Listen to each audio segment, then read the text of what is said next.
very, very late start. I had a bit of an event, which is why I'm currently in black tie, at least without the jacket on at the moment.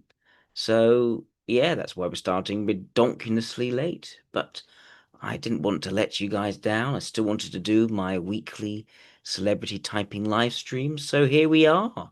And so let's start with Frank Miller. Thank you, Isaac, for the super chat.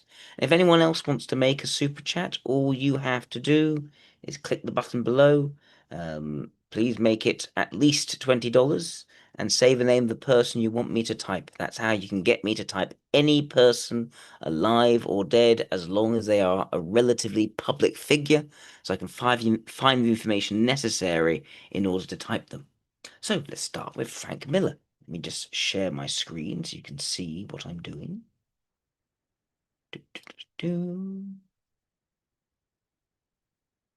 Here we are. Right, Frank Miller. As per usual for Isaac, it's a comic book writer. He's 69 years old. He's quite a big one, Frank Miller, very well known. He's an American comic book creator, screenwriter, and director. And for his comic book stories and graphic novels, such as his run on Daredevil, for which he created the character Elektra, and subsequent Daredevil Born Again, The Dark Knight Returns, Batman Year One, Sin City, Ronin, and 300. So very gritty stuff in general. He's noted for combining film noir and manga influences in his comic art creations. He said he realized when he started Sin City that he found American and English comics to be too wordy, too constipated, and Japanese comics to be too empty. So he was attempting to do a hybrid. So he's received every major comic book industry award, and in 2015 was inducted into the Will Eisner Award Hall of Fame. So he's definitely a very, very successful comic book writer. Um, he was born. Oh, right. So he was born in Olney, Maryland, raised in Montpelier, Vermont. Irish Catholic family, the fifth of seven children. That's pretty typical for Irish Catholic families. Actually, let's go to Grokopedia. I prefer Grokopedia and see what Grokopedia has to say. Hmm.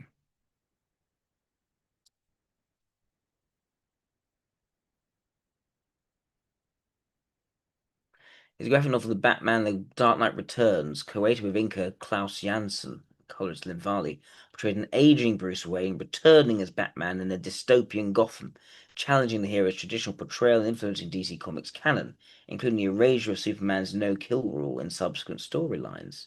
His Sin City series, featuring stark black and white illustrations with selective color accents, chronicled interlocking tales of corruption and vengeance in Basin City, adapting successfully to film in 2005 with director Robert Rodriguez.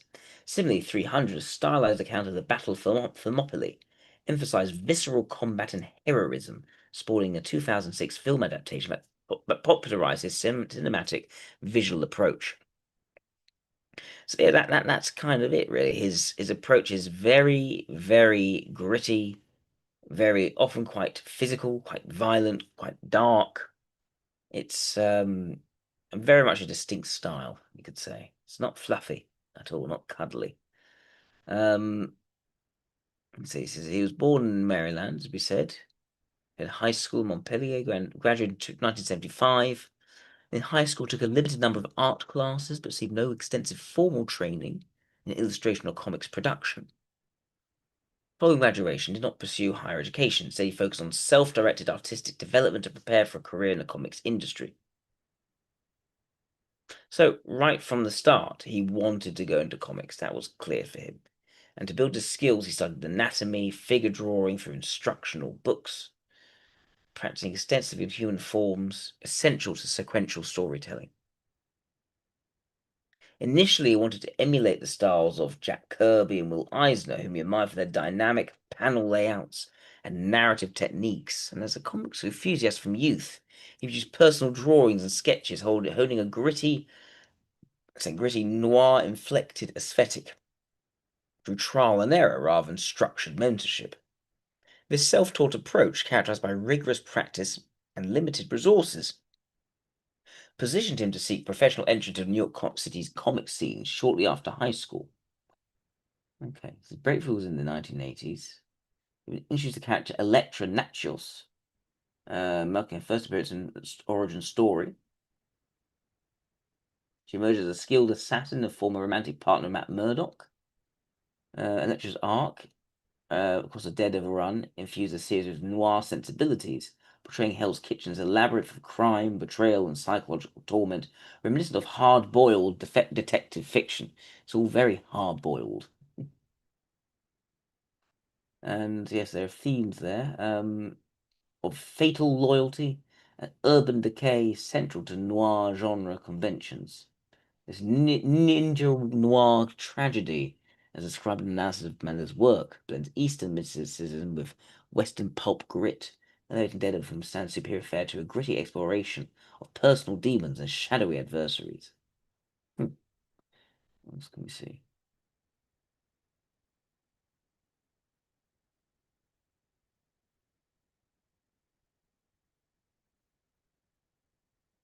Ah, he was a libertarian. His early career emphasized themes of rugged individualism, skepticism towards centralized authority, and the primacy of personal responsibility. He drew inspiration from Ayn Rand's objectivism, so quite like Steve Ditko there, which valorizes rational egoism and opposes coercive altruism, which influences portrayal as a Batman as an uncompromising producer hero, restoring order through individual action rather than institutional reliance. There's lots of Steve Ditko similarities there. His perspective extends to Give Me Liberty,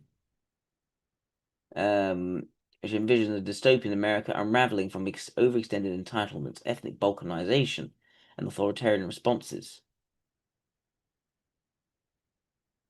And Sin City further reinforces motifs from mob protagonists such as Marv and Dwight, who defy corrupt officials and mobs via moral absolutism and self defense, assuring appeals to collective justice. So interviews in the era reveal his anti-status narratives and discussions of Ronin, whose feudal honor clashes with corporate and governmental overreach in a cyberpunk wasteland. And he's quite averse to progressive paternalism at the time. Now, what happened after 9/11? 9/11, he underwent a notable ideological evolution, moving from prior skepticism towards authority, which portrayed Batman as an outlaw defying a liberal government, to an embrace of patriotism as a pragmatic necessity for survival. Right. He conceived Holy Terror in the immediate aftermath of 9/11 as a Batman narrative pitting the hero against Al Qaeda operatives. DC Comics declined to publish it, citing concerns of its inflammatory tone. He then self-published the graphic novel through Legendary Comics, reworking it around an original vigilante called the Fixer, who dismantles a terrorist cell plotting further strikes on Gotham. The story shows moral ambiguity, presenting jihads as fanatical villains intent on imposing a caliphate.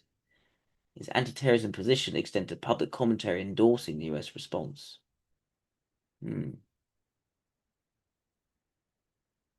Outlets like The Guardian Wired condemned the book as anti-Muslim. He crowned his focus on radical Islamism, not the faith's peaceful adherence. Yada yada yada. Okay. He also published a book a blog post titled Anarchy, in which he denounced the Occupy Wall Street movement as disorganized and counterproductive mob. As the predators Occupy is nothing but a pack of louts, thieves, and rapists, an unruly mob fed by Woodstock era nostalgia and putrid false righteousness. Goodness. He's very, very clear in his views, to say the least.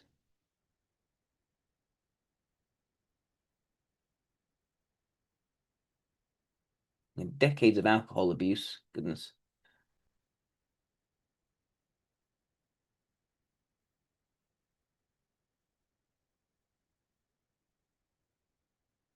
And his visual techniques show stark contrasts and minimalist line work, often running scenes in high contrast black and white that prioritizes silhouettes, deep shadows, and selective highlights to evoke tension and isolation.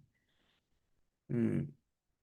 His writing approach emphasizes a structured yet intuitive process, beginning with the spine of the story, establishing a start, end, and rough plot outline before refining details to ensure tight pacing and emotional impact. He prioritizes immersing the hero in conflict early, starting late in the action and ending early to maximize tension, viewing drama fundamentally as conflict that drives narrative momentum. In execution, he works sequentially through stages like penciling, borders, and inking. It fosters efficiency and allows spontaneous adjustments, creating a philosophy of creative work as problem solving rather than mystical inspiration.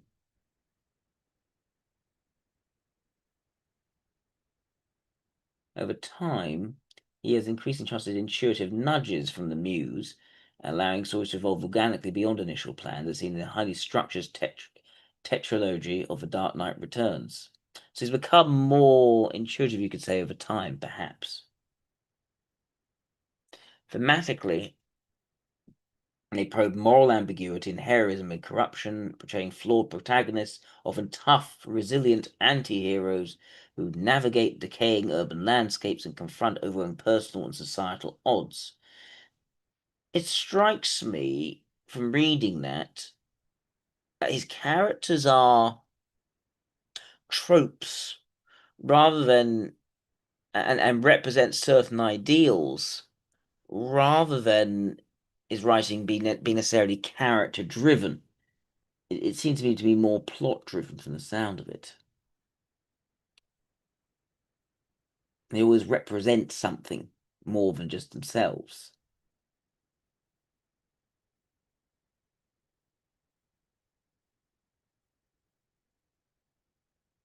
While praised for elevating comics' literary status, which has faced retrospective scrutiny for glorifying vigilantism amid rising urban violence narratives, its empirical success in sales and enduring citations in industry analysis underscores a causal link in the medium's maturation.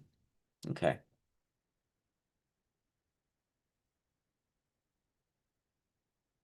His later works, such as Holy Terror and All-Star Batman and Robin the Boy Wonder, drew sharp rebukes for perceived declines in narrative coherence and character development.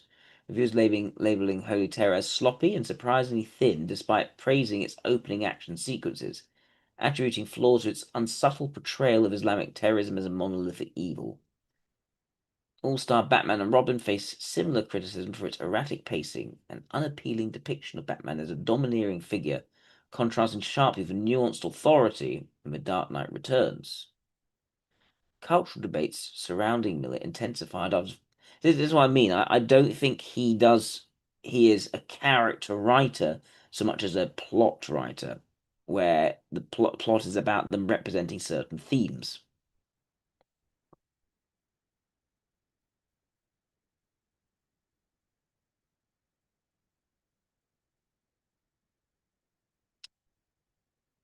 It's interesting that debates persist over whether Dark Returns endorsed fascist vigilantism, with some analysis highlighting his Batman's authoritarian tactics, such as deploying the mutants gang's suppression and defying government oversight as proto-fascist, while others interpret as a critique of societal decay by decisive non-bureaucratic action. Interesting. So yeah, at the moment I'm feeling LSI-ish, but I'm not sure. I want to see more. I want to see an interview of Frank Miller. So let's take a look.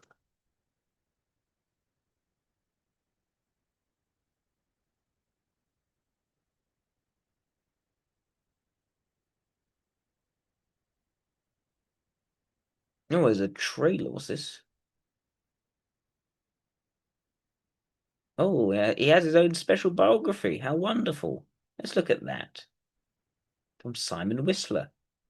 Miller is a comic book artist, writer, and movie director who is his edgy storytelling. He is one of very few creators who has worked on major projects both for Marvel and DC Comics. Some of his most popular works are Plenty have done Daredevil, that now. Sin City 300, and Batman the Dark Knight. While you may have seen his name on the cover of a comic book or in the movie credits, few people know the story of how Frank Miller went from being a comic book fan growing up in a small town in Vermont to someone who has gained international fame and fortune. And in the biographics video today, well, we're going to tell you all about it. Oof. Let's see.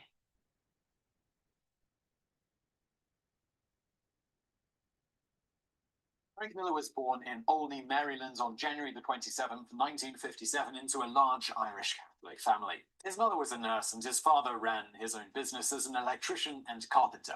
Frank's family moved to Montpelier, Vermont, where he grew up with his 6 siblings. When he was 6 years old, Frank Miller bought his first Batman comic book. He loved reading the comics so much that he began drawing Batman on pieces of scrap paper. He took some of his parents' typewriter paper so that he could fold and staple the pages together into a small comic book. I think they like Batman, particularly.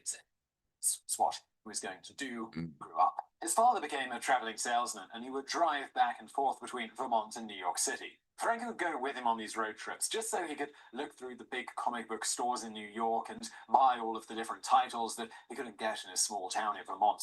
For the rest of his young life, he would read comics and practice drawing in the hopes that he could make his dreams come true. Growing up, his favourite movies to watch were film noir movies like A Touch of Evil and Chinatown. These stories, they always had a lot of action with corrupt detectives and beautiful femme fatales. He especially loved the movies that were in black and white because of the drama that filmmakers were able to achieve with all of the dark shadows on the screen.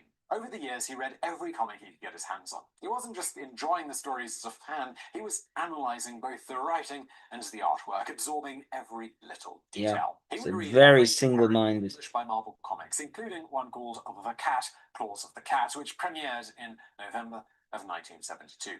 When he was 16 years old, he wrote a fan letter to Marvel Comics soon after reading this new comic. This letter was published in issue number 3. In the letter, he wrote, "Wonderful. At last, a woman character with character. I, for one, am sick of the helpless female types which have cluttered up comics for so long." This woman that Frank Miller was talking about would end up being renamed Tigra, and while many people have not heard of this superhero today, she would be an inspiration for how he portrayed his female characters in the future. Even though they'd only responded to his fan letter, it was still exhilarating to see his name in print. Still, he always knew that he wanted to draw comics for the rest of his life, and he felt ready to leave his parents' home. On one of these long road trips with his father, he packed a few extra bags with the intention of moving to New York City when he was only 17. All his life, Frank Miller dreamed of permanently getting out of the countryside, and he was exhilarated to be surrounded by the city that he was so in love with. One of the first things that he did was visit the Empire State Building. At the time, there were no screens up to prevent people from falling over the ledge if they went to the very top. Therefore, Miller was able to sit up on the ledge with his sketchbook, and he was drawing the skyline. He kept on sitting on rooftops to get a sense of the city from those angles. These drawings would eventually end up in his later comics. Miller lived in a tiny studio apartment, and he was able to use the carpentry skills he'd learned by working at his father's business to find gigs that would help him pay his rent. The apartment was very small and old, and there were cockroaches and water bugs crawling all over the place. He was motivated to work for a better life and to try and start his career. Therefore, he started making appointments and taking his drawing portfolio to various comic book publishers around New York. He met with Joe Orlando at DC Comics, who told Miller that he was not good enough to work for them and might never be. His portfolio was held together with strings and bugs that crawled inside it at some point. As we were talking, one of these pests crawled out of my portfolio into my lap, and I could do nothing but cup my little friend during the interview as it screamed and desperately fought for its life. It was not the brightest day of my life. Goodness. Needless to say, he did not get that job. That level of constant humiliation, it would have been enough for some people to pack their bags and... No, not this one. I'm And single-minded. it did seem as if Miller's dream would never become a reality. He's a determined type. He never gave up. With every rejection, he kept trying to improve, and he went to more and more interviews. Frank Miller's favourite artist by far was Neil Adams, whose Batman and Green Lantern comics had made him a big superstar. He had a background in advertising, so his pictures had an element of photorealism with accurate anatomy. He was looking for more of Adams's work and trying to aspire to be like him. When he went on an interview at Marvel Comics, he actually got to meet Neil Adams, and he let him know how much he admired his work. Adams credits his daughter with his decision to give Miller a chance. He stated, "Obviously, she felt sorry for him because he was a skinny kid who looked like Ichabod Crane." He went on to say that Miller's portfolio was, quote, "awful. It was so bad, my heart sunk, and I was like, oh my god, one of these guys." Even though he harshly criticised his work too, he graciously called up one of his friends to help Frank Miller get a job as a storyboard artist at an advertising firm.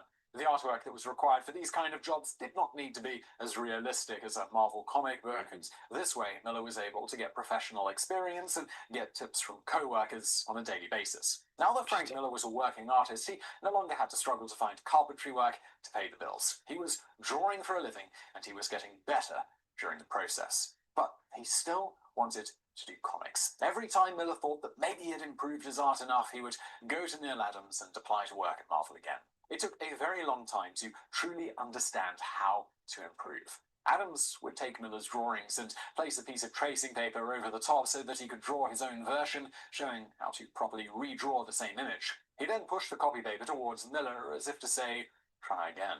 After watching Neil Adams so many times, he began to study anatomy textbooks to get a good feeling for drawing the human body. He realized that his biggest problem was creating accurate proportions and understanding how muscles and bones move together. He would practice these tips that Adams gave him and came back again and again.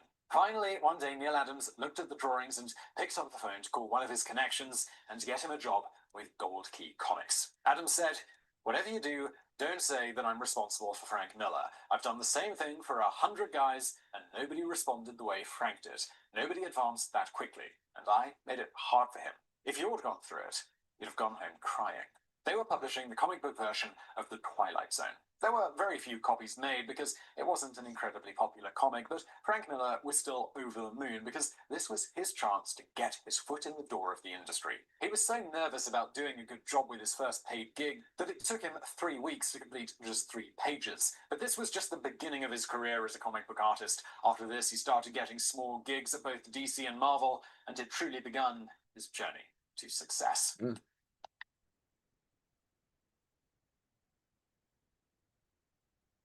As time went on, Frank Miller Quite had intense enough look to professional him. experience under his belt to be hired as a full-time artist and writer at Marvel Comics for the series Daredevil. Stan Lee and artist Bill Everett had created Daredevil, but Frank Miller is responsible for the dark and gritty hard edge that defined the character.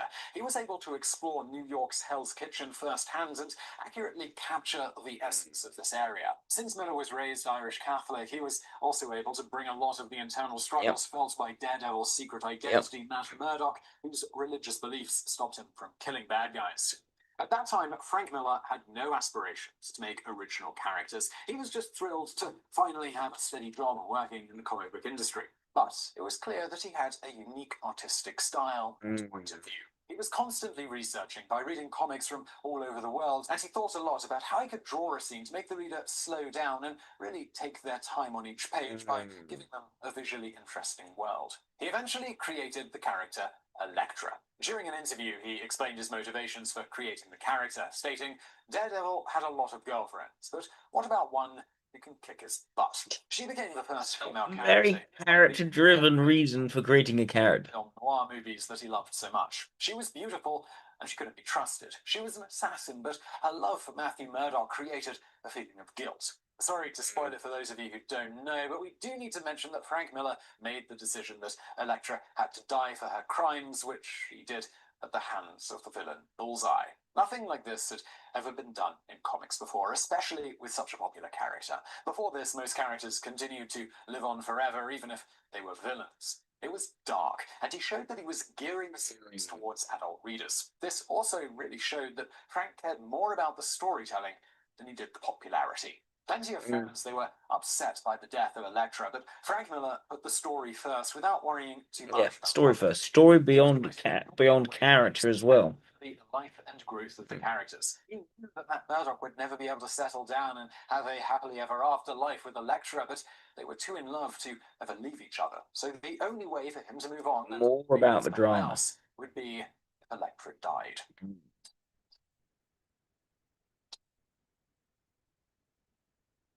In 1983, he left Marvel Comics to work for DC. He published a series called Ronin, which was about a samurai warrior. Frank Miller had been inspired by French comics and Japanese manga, and he borrowed from the styles that he discovered from both of these countries. Specifically, he credits Lone Wolf and Cub by Kazuo Koike as being his biggest influence, as well as the work of Jean Giraud, who goes by the pen name Mobius.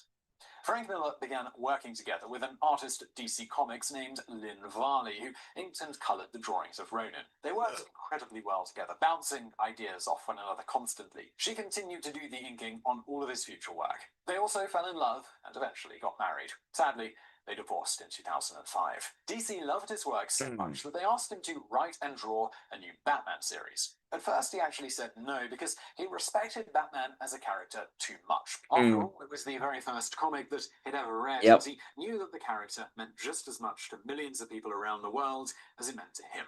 Even though he was working full-time in the comic book industry, those feelings of self-doubt, they were still there. He was afraid that he wasn't good enough and that he might ruin Batman. However, he did keep the thought in the back of his mind. For years, the character of Batman had never aged. He was permanently 29 years old, and Robin was always his teenage sidekick. He thought to himself, I'll be damned if I'm older than Batman. And it was at this point that he had a light bulb moment. He imagined Batman in his 50s. He's older, disillusioned, and grizzled. And for a man who's been dressing as a bat for so many years, he's certainly going to have some psychological issues. His story of Batman is far darker than any other version that had ever come before it. And this comic was, of course, Batman: The Dark Knight Returns. This became a huge success, and it especially resonated with fans who had grown up with the character. The movie adaptation of The Dark Knight in 2008 became one of the most successful superhero stories of all time, and it's arguably the best portrayal of Batman that has ever been made. During an interview at the Cuba School of Media, Frank Miller was asked if he preferred Daredevil or Batman. He very quickly said that Batman will always be number one in his heart because his motivations behind his character are beautifully simple. Batman is trying to restore order to a world where there is none, while the Joker is trying to create chaos. Because of that, the story will stand the test of time. But again, it's not that's about the character, more like Batman as that figure of order against the figure of chaos. So he left New York and moved to Los Angeles. He had no intention of getting into the movie business, but one day he got a phone call from a movie producer who wanted to work with him on RoboCop 2 and 3. Since he loved the first movie, he agreed to work on projects. However, the director was constantly changing Frank Miller's script. During RoboCop 2, he was on set every day wanting to be involved, but by RoboCop 3, I had a making process, he decided to leave. And there was a big party, and I had a bit of a gig there. Fire hydrant with a row of dogs waiting around the block for it. Miller played small cameo roles in RoboCop 2 and 3, and he dies in both films. After getting these small screen credits, he made cameos in some other movies too. In 1994, both Frank Miller and Stan Lee played themselves in a movie called Isaac. Wine, Vampire Odyssey. There is even a scene where Stan Lee gets to kill Frank Miller. So while he got to enjoy having fun in a campy horror film, he still began to feel jaded, and he didn't feel the same passion for his career that he had back in New York. He really wasn't doing what he actually loved. He began to feel a lot of angst towards Los Angeles. This is what inspired him to write Sin City in 1991. He was inspired to make the story by a black and white comic called Johnny Hazard by Frank Robbins and all of the film noir he had watched as a kid. He sold the idea to Dark Horse Comics. He decided to not hold back and just brought everything that he wanted into the comic. He said he wanted it to have tough guys, beautiful women, and vintage cars. Sin City was released in a series of graphic novels that are standalone stories, but they all exist in the same universe. He continued to work on Sin City for the next few years because it was what he truly enjoyed doing, and he was totally satisfied with it being his one and only project. In 2003, a Daredevil movie was released starring Ben Affleck. Since the character rights belonged to Marvel, Frank Miller didn't have any creative input on the film. Many fans felt that this movie did not capture the true essence of the Daredevil comics, and they wouldn't get what they were looking for until Netflix created the original series in 2015. Which is a lot better. 2017, Miller said that he had not even bothered to watch the Netflix series, so he doesn't give any comments about what he personally thinks about those adaptations. Ironically, even though he created the Jared, if you want me to type Mr. Whistler, you'll need to make a super chat of at least $20. The Sin City movie with Robert Rodriguez. At first, Miller said no to the project because Sin City was like his baby, and he had seen what Hollywood had done to his work in the past. But Rodriguez, he was a fan, and he understood how important it was to portray the stories accurately. Rodriguez also gave Frank Miller complete creative control so that he could recreate his comics panel and frame by frame. I can't see Frank Miller allowing something without that creative control. characters. They were surprised and impressed by the work. He was able to attract a star-studded cast, and even Quentin Tarantino helped to direct the fight scenes in the movie. During an interview about Sin City, he said that he was shocked at how much he enjoyed working together with the actors. He said, "I expected the worst, and I got the best." In the behind-the-scenes clips, the feeling seems to be mutual. All of the actors were really happy that they could ask Frank Miller questions about the characters' motivations, as well as getting more depth about the overall story. Since then, more of Frank Miller's stories have been adapted to both the small and big screens. He continues to publish new comics on a regular basis. At 62 years old, he is far from retiring anytime soon. In 2018, Netflix ordered a series called Cursed, which is a dark reimagining of the King Arthur legend. Even though he's still making new material, he's already reached legendary status. In a lot of ways, must say, images define it. He really doesn't scratch very deep, does he? These biographies are a bit pathetic, really. I don't think much of them. Not compared to what we got from looking at what's it called? Yeah, Grokopedia. It was far more revealing. I guess it just shows the timeline of events. It doesn't really dive into who he is. Right. Let's look at an interview with Frank Miller. Ah, Frank Miller. Frank Miller. Possible way to put how I organize my career is I've been led by my dick.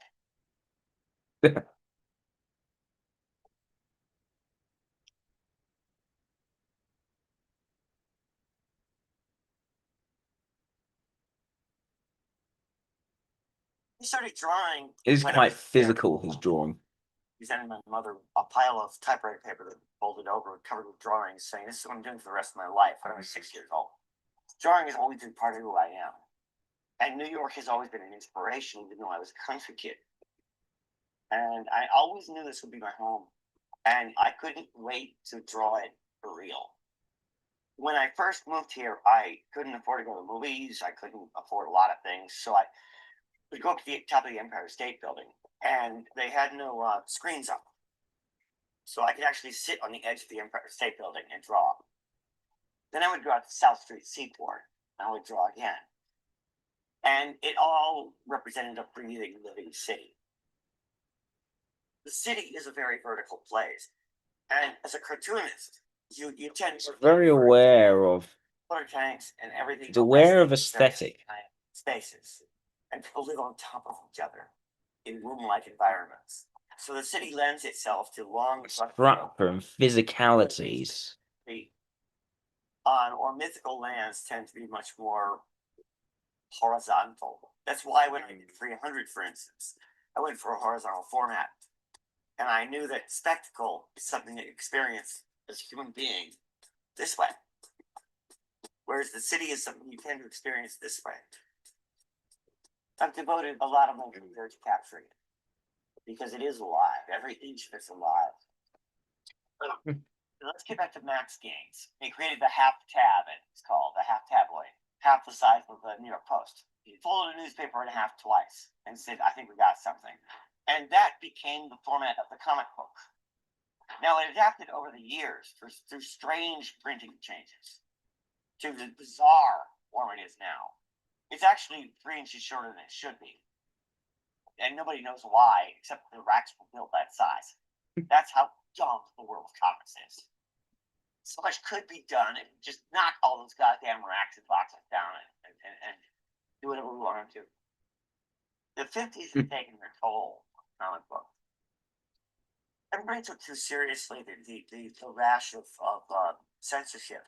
And also, comics were beaten down economically. They weren't selling. Comics were, the time I entered the field, considered strictly child's play. Creatively, they turned it around at Marvel Comics first.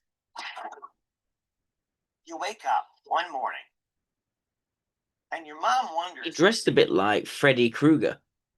And it turns out there's these things going through your veins. I'm pretty sure that's deliberate. And they make your fantasy a little more violent. And they make you look at girls a little differently. And so your fantasies change. Jack Kirby owned that era. He owns that moment in man's life. And what Stan and Jack did on the Fantastic Four and the Avengers and all Captain America, all those other titles, is really some gritty physical drawing that Kirby does, that Frank Miller Love also those. relates to. They were an explosion of imagination. They were everything I wanted out of drawing. It wasn't until Will Eisner that I You see, that good balance of both sensations with introverted intuition, with that introverted logic being very clear, and the extrovert ethic seemingly, it looks valued, but it seems to be the weakest aspect of him. I am thinking LSI from watching this. Robert Crumb and Richard Corbin. And then the guys in the mainstream, what we call the mainstream, the guys who did the X-Men and Nick Fury and S.H.I.E.L.D., like Neil Adams and Jim Steranko. It was only when my generation came into play that we started waking everybody up again. Well, Neil Adams, coming from advertising, brought a photographic reality to comics. And so his anatomy was just utterly beautiful. The first time I ever saw Neil Adams draw the Angel, the X-Men character, and actually saw wings drawn like wings, it was breathtaking. And Neil Adams brought a photorealism to comics that they'd never seen before, and instantly outdated everything before him. Jim Steranko brought a pop culture sensibility. He brought references that from the pulps and from just uncanny sources. He really knows his area. He's obsessed with his area. He lives and breathes his area. Publishers like Dean Mulaney and Dennis Kitchen, a whole new kinds of comics becoming available. But the rest of us had to keep going in different ways. I mean, I came to New York just really hoping I could make my living doing comic books. I just wanted to tell cool stories about Spider-Man, Daredevil, stuff like that. I didn't have aspirations. I just wanted to do this for a living because drawing was in my blood. I was doing Daredevil when I went to my editor and said that my character who I created, Electra, had to die. And my editor, Danny O'Neill, said they'll never go for it. She's more popular than the title character. And I said, well, Jim Shooter's right down the hall. Let me talk to him. And I went into Jim Shooter's office, and all 7 feet of Jim Shooter was sitting there, looking very severe. And I said, Jim, I gotta kill Electra. And he lowered his head, and then he looked back up and he said, tell me a story, Frank. And I told him exactly what I planned to do, and he said, it's great, do it. I had a powerful ally at the top of the company. The old Bart came back with a contract with God. What he did was he said, this is where we can go. That's something that is not temporary. There's something that stays on the shelf, stays alive for generations to come. Once I really absorbed it, and I gained enough power in the industry, started working on my series Ronin as an answer to contract with God. And I took in influences from France and Japan and everywhere else to create a reckless piece of work that I'm still very proud of because you could watch the handcuffs come off me. The notion of authorship really. What he does is very, very cool. Very cool, very gritty, very quite dramatic and intense. Old standard heroes with Batman. I'm pretty sure he's beta. And within beta, LSI is making the most sense. Create things that would last. They were still stuck on the yellow circle on his chest and so on. And then came up with an excuse dramatically for him to lose his costume. So that he showed up with just a big old bat on his chest, which he's worn ever since. So, yeah, part of what I did was trickery. Part of it was having allies in very high places. Suddenly I totally internalized the idea that you can throw the pamphlet over your shoulder and say goodbye. And that if your story is 200 pages long, that's great. If it's 148 pages long, that's great. If it's 500 pages long, who cares? Yeah. It's your story. there's no extroverted logic there. He's not interested in pragmatic constraints. This is what's true to the story he wishes to tell, the narrative he wishes to craft. Watchmen came out. People went, wow, this is really scary. This isn't like the world of Superman anymore. Now you walk into a comic shop and you see 70 years of history, whereas before you saw 3 weeks of history. Things have changed now because Eisner stuck his sword in the sand and the rest of us followed up.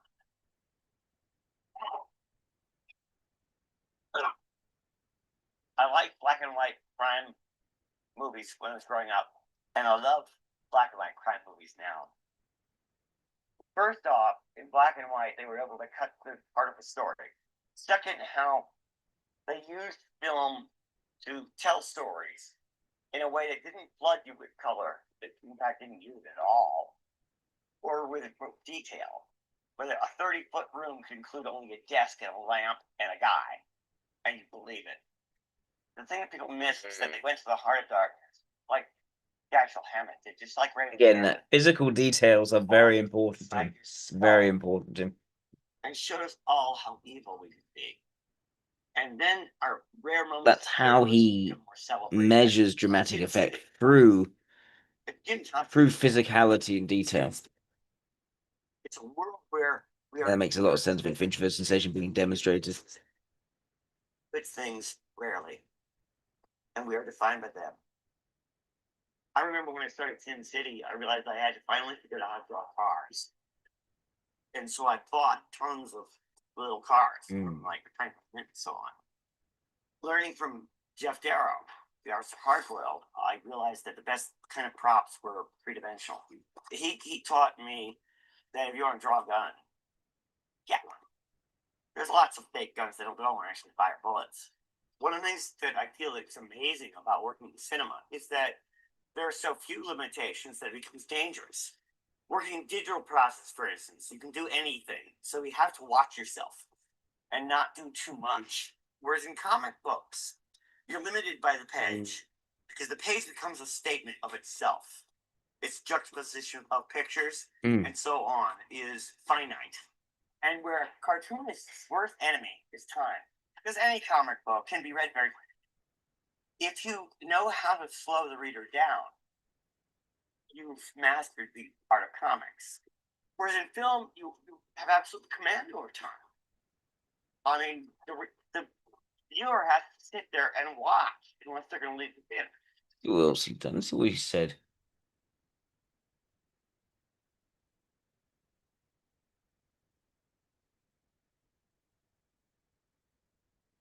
He does just love Batman.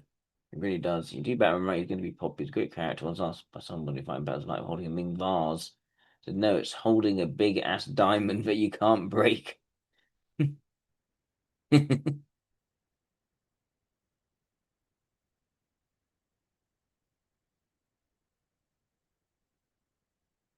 all my best efforts into it, my thoughts and political observation, ultimately I want to create a narrative. You turn the page and leaves you with a sense that this thing has a reason for being there.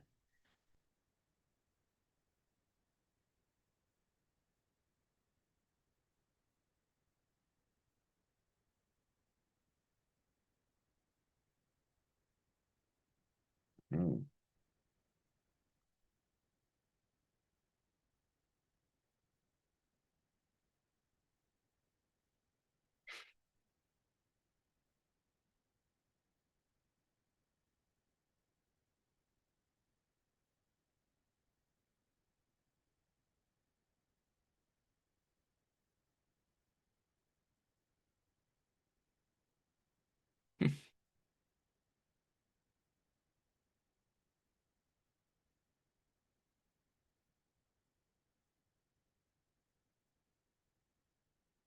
Hmm.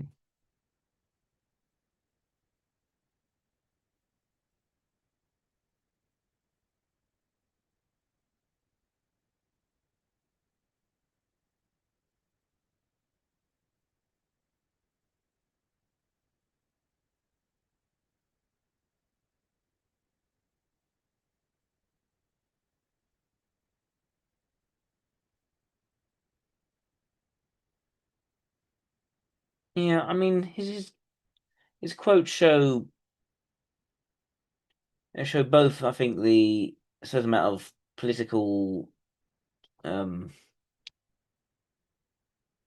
slightly more ideological thinking, but also a desire to do things for their themes, for their vibes, how it comes across. Again, there's no real focus on character itself, except for Batman's character, one he particularly likes, because I think he relates a lot to Batman as some sort of order giver and sort of gritty individualist in being an order giver. Who goes out and imposes his own rule, or well, it's not imposes rule, he imposes order onto the situation. Yeah, no, I think LSI is by far the best typing for him. I can't see a better typing. Could it be II? I think I wouldn't have the same grittiness and physicality. Um, could be SLE. No, I think you got that sense of there's a certain sense of purism that comes from him not taking on Batman to begin with, to what he could do it justice. Um, there's a certain linear determination he's going to do this. Chesley's don't usually have they see the thing, they go and they take it, but they're not set that this is the one thing they're going to dedicate themselves to, no even LSI can be. I don't think EIE makes much sense. So yeah, LSI is the best typing. Thank you very much, Isaac. Oh, thank you, Holly. It's a cat. Dusty Sleigh. All right. Who is Dusty Sleigh?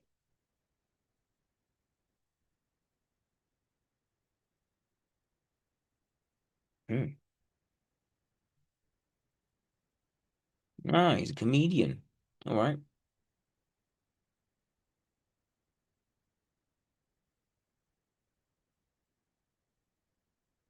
A professional American comedian and public figure. Let's go to Wikipedia, actually. No.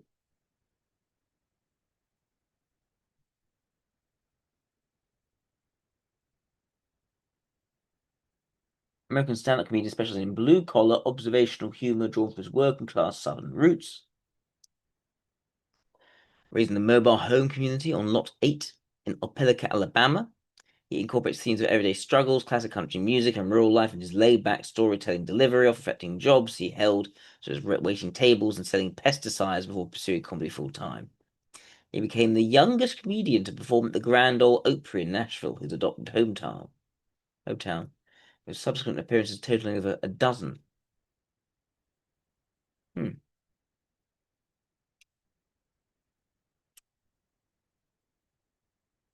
Family dynamics was shaped by his parents' divorce early in his childhood. By separation, his settings provided immersion to family networks and peer interactions. To small town Alabama. Was a pesticide and fertilizer salesman. Relocated from Alabama to Charleston, South Carolina, seeking new opportunities and change of rural upbringing.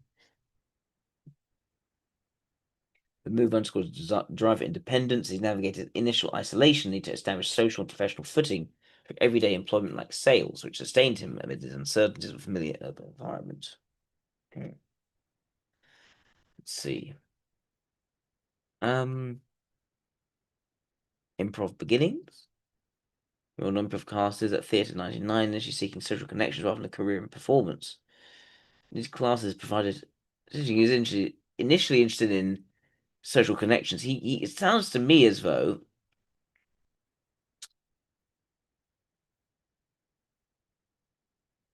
Let's see.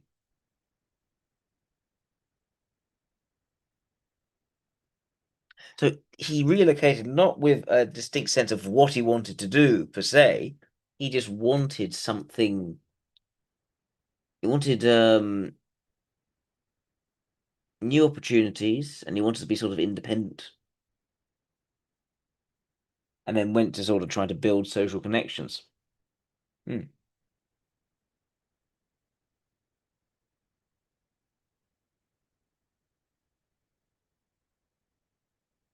So in these improv classes, he gained a foundational training in comedic timing, audience engagement, spontaneous interaction, as the local scene lacked structured outlets during that period. with no established open mics available. He initiated his own, hosting events in front of small, often unresponsive crowds to experiment with material drawn from his southern upbringing and prior manual labor jobs. For several years of improv participation, he shifted to stand-up comedy, recognizing it as a better fit for his observational style rooted in everyday experiences. He refined routines through repeated performances. His hands-on approach yielded iterative testing bits on live audiences to identify effective punchlines, pacing without relying on scripted sketches. His hands-on approach yielded early validation when he won the Charleston Comedy Festival stand-up competitions consecutively in 2011 and 2012, demonstrating proficiency in solo delivery home from Improv's collaborative foundations. He do some touring. He put momentum through relentless touring and appearances at comedy clubs. He had 1,000,000 miles on the road and honing his act by frequent regional performances. So he's got a lot of energy to go out and do things. His first Netflix hour-long special, Working Man, premiered on January 16, 2024, marking his solo debut on the platform after prior appearances in Netflix's The Stand-Up series. Okay, his style. Let's see. He draws influence like Jeff Foxworthy, whose hokey southern routine shaped Slay's early evolution from rural Alabama roots to observational storytelling about working-class life. He also cited comedians for their laid-back delivery and precise observational humor, which he adapts into baritone voice anecdotes blending dry wit with southern drawl. His humor privileges relatable depictions of blue-collar norms, such as logging camp, labor, and farm life derived from his upbringing, without vulgarity or exaggeration might dilute realism. So I'm wondering if he's, okay, probably, most likely sensory. Probably ethical, but I'm not entirely sure at this point. Could be more integrity seeking than clarity seeking from the sound of it. I'm not sure yet. He deliberately avoids profanity and explicit content, prioritizing humor derived from observational anecdotes about Southern culture, and the blue collar experiences. This clean methodology contrasts with prevailing trends in stand-up comedy, where vulgarity and shock tactics often dominate special seasons. I don't think he's a beta. Could he be a delta? Maybe he's an SLI or something. Hmm.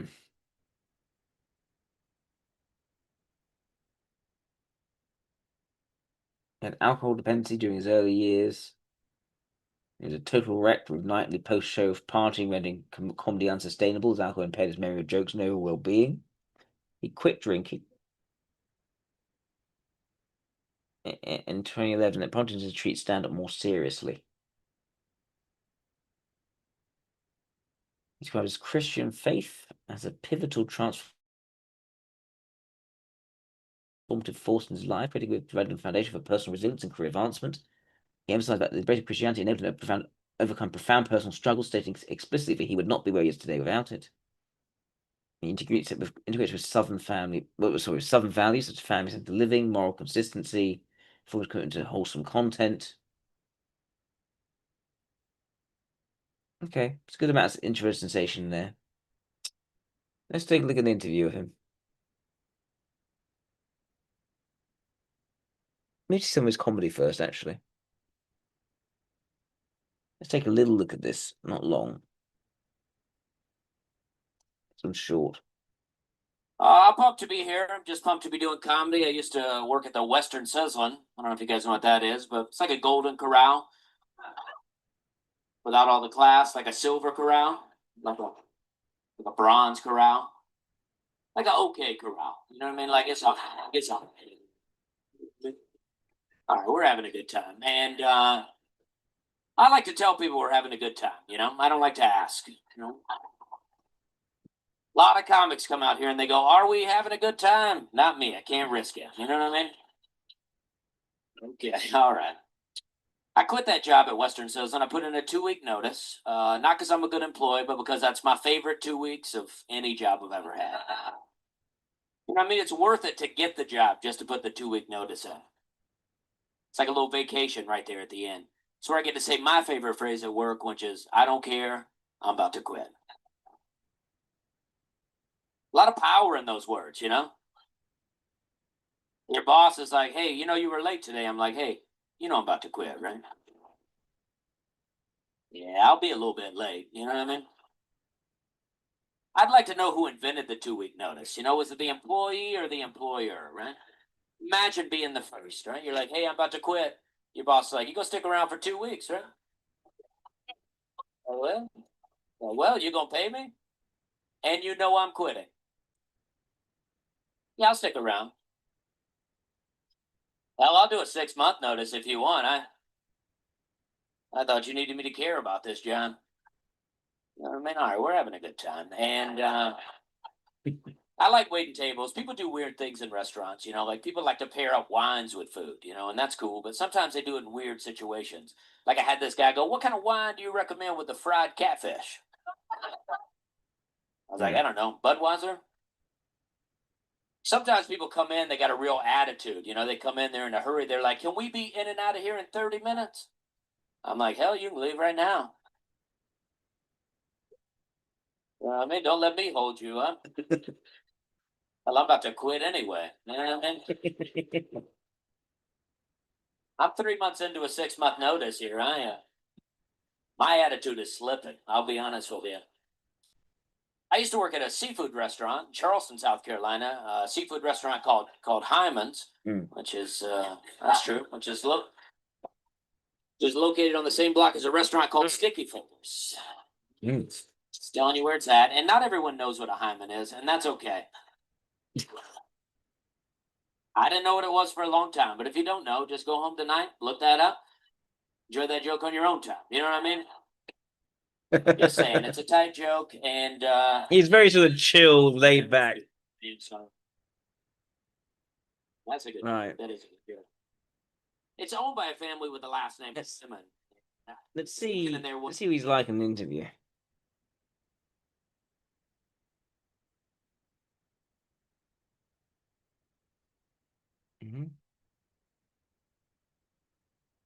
No.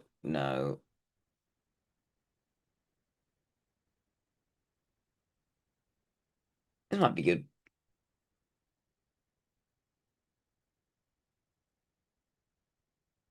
I can't watch that one. Oh no.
Okay, welcome, ladies and gentlemen, to the We're Having a Good Time podcast. What a hot show.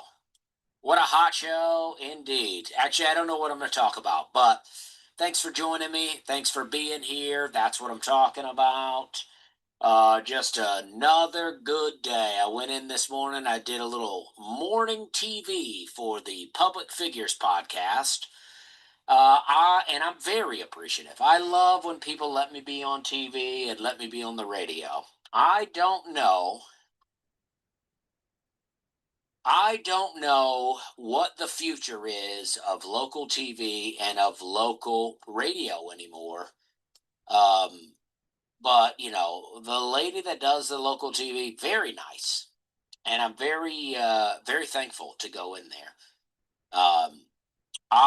Me personally, now I don't know the demographic. I've been trying to get on local TV since I started comedy. I got a very early segment of me. Yay, we're back. Hello, local everyone. TV in Charleston. Right, I found something cool. So bad. I found something pretty cool. That it's a embarrassing podcast he does. I would like to share it, but it's embarrassing to share. It's called We're Having a Good Time. But I've never been. How for SF is that? Necessarily of local TV. And sometimes I wonder about the future of not even just local TV, but Just regular TV. What's it with his wife? Like I want to see that. sitcoms. I am not interested in any sitcom whatsoever. So the first one the other day I was flipping through Netflix and I saw Free Bert. I guess that's a Bert. You should do this one instead. All right. Okay, guys. Welcome, ladies and gentlemen, to the We're Having a Good Time podcast. My name's Dusty Slay. I'm here alone doing a podcast. It's been a while. I've been doing, podcasts here and there, various people's podcasts, but to do my own podcast, it's been a while. But, and I don't even know what's happening. It's not that I necessarily needed a break, not this long, but it's like you get out of the routine of doing a thing, and then you're like, oh, I've been doing this every week for over a year, and then you're like, oh man, I'm out of things to say. And I just think that's what happens. I'm like, I'm doing another podcast weekly. And then I'm just running around the country telling jokes to people. And I'm just like, I'm out of stuff to say. And I don't even know if I have things to say now. I do. But the problem is I don't write them down. And then I come on the podcast and I go, what will I talk about? And then I was writing a book. I do have a book deal. I don't know how it's going. I think it's going well. But, I got my first notes.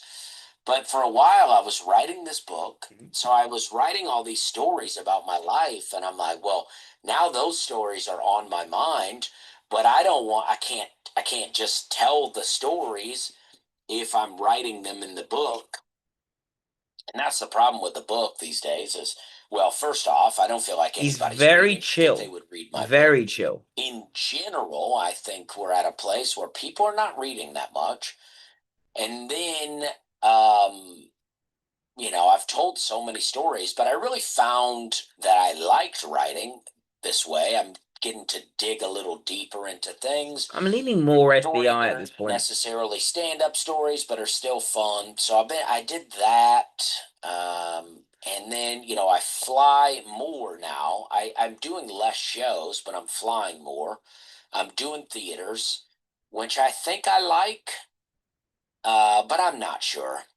I like doing them, but I recorded a special. There's a lot that I got going on here, so I'll try to reflecting on what he's doing, how it's different in terms of pace of what he's doing before, whether he likes it or not. I was only doing theaters, and then I recorded my special, and then I had some time off on my calendar, and I was like, well, now I need to write a new hour because this special's going to get edited.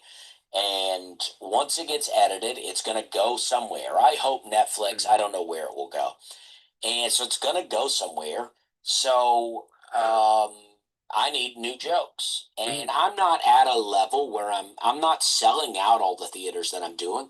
And I'm definitely not selling out 2 shows everywhere I go. Some places I am, but not everywhere. So I need stage time. So I asked my agent, could I do some clubs? And so, they got me hooked up with some clubs, and the main thing is I'm getting to, I do 2 shows on Friday, 2 shows on Saturday. So I'm doing 4 shows, whereas in a theater I would only do 2. And I did the Tulsa Bricktown, and I'm like, man, I love it. I love a club. Now there's certain clubs I don't like. There's certain clubs I don't miss and I don't want to do. And there's also certain cities where they don't have clubs. Talks a So lot about I what he use it for likes, the- he doesn't like, what So he wants to do, what he doesn't want to you know, I do. think there is a certain Quite in sort of touch this about. thing of how you are perceived, right? It's like if I'm a theater comic and then all of a sudden I go back to clubs, I think people are like, oh, what happened? Or, you know, you want people to think, oh, it's going so well. And it is going so well. But I'm just like, I don't know. I want to mix it up. I don't want to have to do this or have to do that. Yeah. Yeah, feels so much Because I'm pressure doing to some have theaters to this do weekend. something when it keeps it Denver, natural and we'll be organic out, feeling. I'm doing Pike's Place. I think he's SEI. I think he's SEI. Pike's Place Center for Events. I don't know. It's a long name in Colorado. But anyway, I'll be in Colorado. There's a lot of sense Springs, of he's and I'm excited about it. reflecting on But I've how also done he feels clubs. about it, For Comedy if Works. it's the right sort of quality of experience for him. A Looney's Comedy Club in Colorado Springs, I had a lot of fun doing. So I'm just like, I don't know. I wish there could be a little bit of both. There's something that I want to find. There's a grittiness about doing a club that I like. There is something about like really just being able to get in there with people on things. And the way I'm writing now is, you know, I got a lot of ideas, but I like to write on stage. I've been doing zanies a lot. Last night I did a couple of Monday shows. I did New Material Monday that we have, and then there's a Nate Land live show that happens. We record the podcast on Mondays, and then I'm able to just do that show and, you know, 2 shows a night, which is something that we didn't always have in Nashville, is the ability to do that. And it's great. I really get into it. I really get into, you know, just getting out there and just working it and discovering jokes. Yeah, no, he's very on chilled the, energy. you know, on the podcast. Very And I got quite a jokes measured tone. podcast, but on the stage. And I got And I think introverts and stations actually in the driving seat, not extroverted joke. ethics. I won't go into the joke, but I built a platform. I had a There's no picnic sense table of that I bought. there's no sense of his introverted logic is really lacking either. It's kind of, I said I was using it just to put plans. he speaks in almost quite a structured way as well. How well it's growing, but I had garden boxes built. I don't know what I've talked about on the podcast. I don't know where I left off, but I've had garden boxes built, giant garden boxes, because I was operating for a couple of years with little things that I built. But I actually had someone come in and build these boxes. And now I've got my tomatoes, I've got peppers, I got cucumbers, various herbs, I have garlic, I have strawberries, my fig trees came back. The figs survived the winter. Now, the whole plant died, and they're just coming back. The whole thing about him is creating a wholesome environment and reflecting on his experience. That's really what it is. He is a down-to-earth comedian. I think there might be a way to keep that from happening next winter, which is what I'd like Potentially, to do. Holly, potentially. Some guys here that were doing some work, and they were telling me that they had figs that were as tall as, you know, the roof on my porch. And one winter it got so cold it killed them, and now they grow back every year at the base, but they never get quite as big. So I wonder if there's a way. Well, so people talk to me about a way. There is a way maybe to keep them from doing that, and I'd like to do that because I'd like them to get bigger. It's you know, but either way, they're coming back. I got lettuces growing. I got beets, asparagus. You know, herbs. I have, you know, lavender, thyme, oregano. My oregano is out of control, and I love the way oregano smells. I love to put it in dishes. I mean, I'm like oregano and thyme in everything. He's got to be SEI. I don't think he's EC. I go get it right out of the garden, and I love it. And then I got peppermint in a pot, in a plant, a garden bed. It's one of my old garden beds. People say peppermint will take over. I'm for it. I'm like, take over that garden bed. It doesn't matter. This spring and summer is the first year that I've not moved a lot of things. Now, I know I just said I built a bunch of garden beds, and I did. But the other stuff that I didn't redo is like second year growth. This is really Look one how of the first specific he years is. that This is the these thing. things planted. I where want to do didn't this, and I do know this, and I do this, and I do this. I'm going to do this here and this here and this here. So the oregano that's coming back, the oregano may be third year. I mean, it is unbelievable. Mm. I have fruit trees growing. I don't like to say what kind of fruit trees they are. I probably said it somewhere before, but I have 4 fruit trees growing. And Why does he like to say what fruit trees they are? Why? My I got a lot of like plants that are specifically supposed to be like butterfly plants. They're coming back. The um, what is it? These vines. I got Virginia creeper, which everybody thinks is a weed, and everybody thinks is poison oak, but it's neither of those things. It's a vine. It's a native vine. It's our English ivy. You know, English ivy is not native. Virginia creeper is native to this area. I love it. I'm all about it. Honeysuckle. I have that going all over the place. Obviously, it's native and Neighbors natural. are going to hate this stuff because it's going to be going over their fence. But I don't care. I don't care. I'm bringing life out here. I'm feeding Bringing things. life, I got organic, so much natural. red clover in my Oh, backyard that the bees are all over it. I don't have a lot of bees, but the bees I have, they're all over it. introverted sensations in the driving seat here. Pros. So on this picnic table, I built a platform above the picnic table, hanging on a. This piece is of not an PVC extroverted ethics thing. This is an introverted I sensation made a thing. platform up there, and I put peanuts and corn and stuff like that. Oh, The how crows have been lovely. coming, landing on it, taking the peanuts away. I don't know what that might bring in the future, what kind of disasters that might bring, but I don't care. I'm in for the adventure of it. You tell people you do something, they love to go, oh, you don't want to do that. Oh, no, you don't want to do that. Yes, exactly, Isaac. It's not very practical. I did these things, but not about how you do it, what the technique is. It's what how he feels about it. He's living his bliss. I'm doing things that I want to do, and I'm trying it out. Yeah, I did put up a squirrel shield today. trying it because I out. thought No pressure. the thing was high enough. It's almost Bob Ross painting to some degree. Just trying it out. Just oh, maybe it goes there. Maybe have a happy accident. That sort of thing. I think he's an SCI. Holly, I think he's an SCI. I don't think he's an ESC. Thank you very much for that one as well. Let's move on now to Peter McNichol.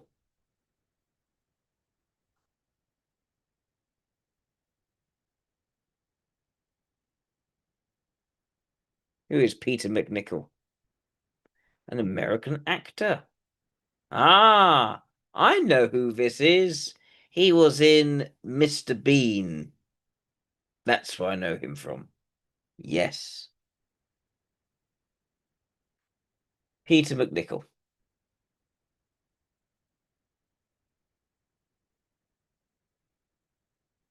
He was Galen Dragonslayer, Stingo in Sophie's Choice. And just go on Wikipedia. Go on Wikipedia.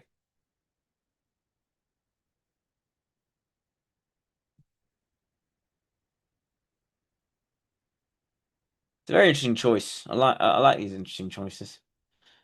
Let's see. Versatile portrayals across theatre, film, and television, often involving quirky, intellectual, eccentric characters. Born in Dallas as the youngest of 5 children, he trained at the prestigious Guthrie Theatre in Minneapolis.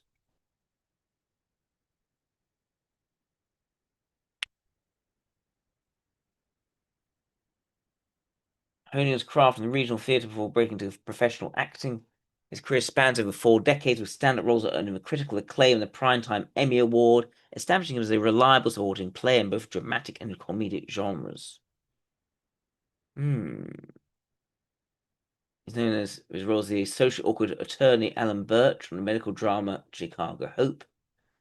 His show idiosyncratic lawyer John Cage and legal comedy Ally McBeal, his most iconic of 5 seasons, comedy in the Primetime Emmy Award for Outstanding Supporting Actor comedy series.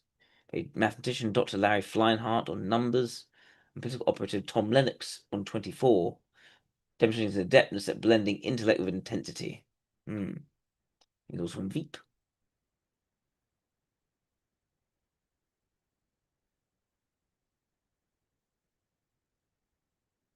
Let's see.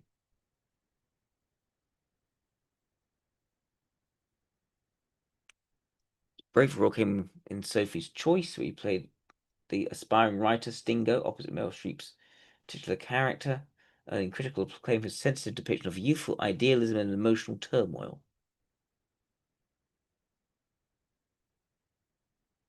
He was a bumbling art restorer, Janosch Poe in Ghostbusters 2. Gary Granger and Adam. Yeah, I remember he was in Adam's Family Values. Yes. Often in family-oriented and sci-fi tinged projects.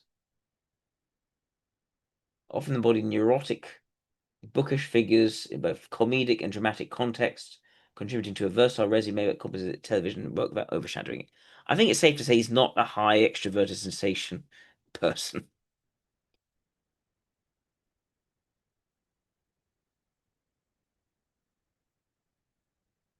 He's also done some voice acting. He voiced the brilliant but unhinged Dr. Octopus in Spectacular Spider-Man. Yep. What else? A few things. He has not gotten divorced. He's maintained a low-profile family life. He's been married since 1986. That's quite something.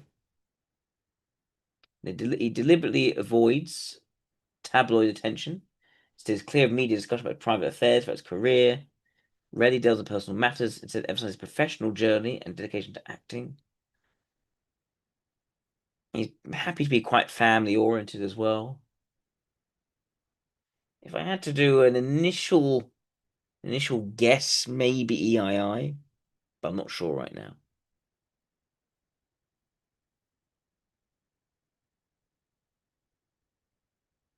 See if there's an interview of him.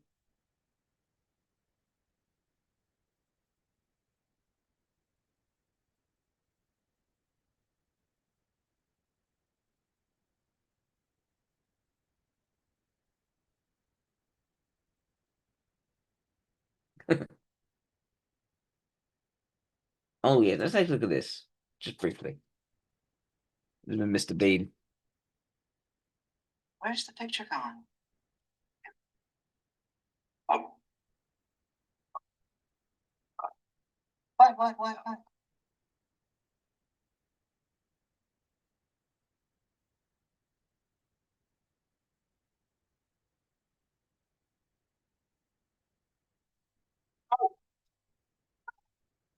Jesus God, oh, Mary, Mother, Jesus of Nazareth.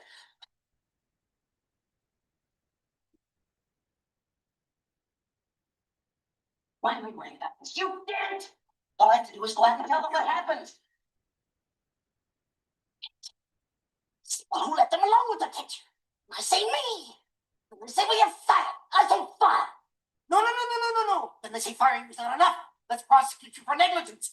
Then I go to jail. My wife leaves me. My daughter becomes a prostitute. I wind up on death row, sharing a cell with Butch McDick. Come now. Oh no, I can't. Oh, I shouldn't have done that. Shouldn't have done that. Ah.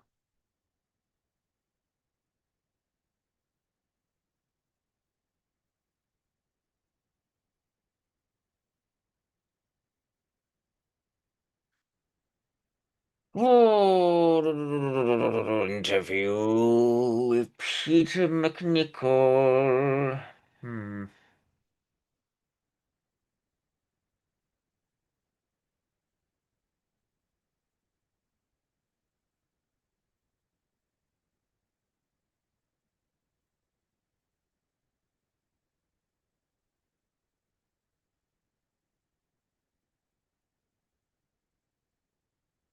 Peter McNichol, who plays power broker Jeff Kane on the acclaimed political satire series Veep, has been disqualified as a finalist for Outstanding Guest Actor in a Comedy because he appeared in too many episodes to qualify.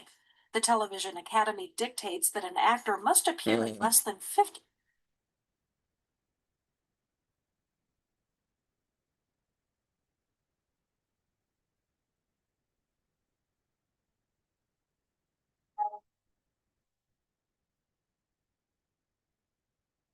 Wait until I'm back.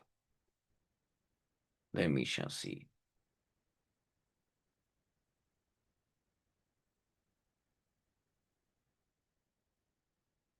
really are an actor's actor.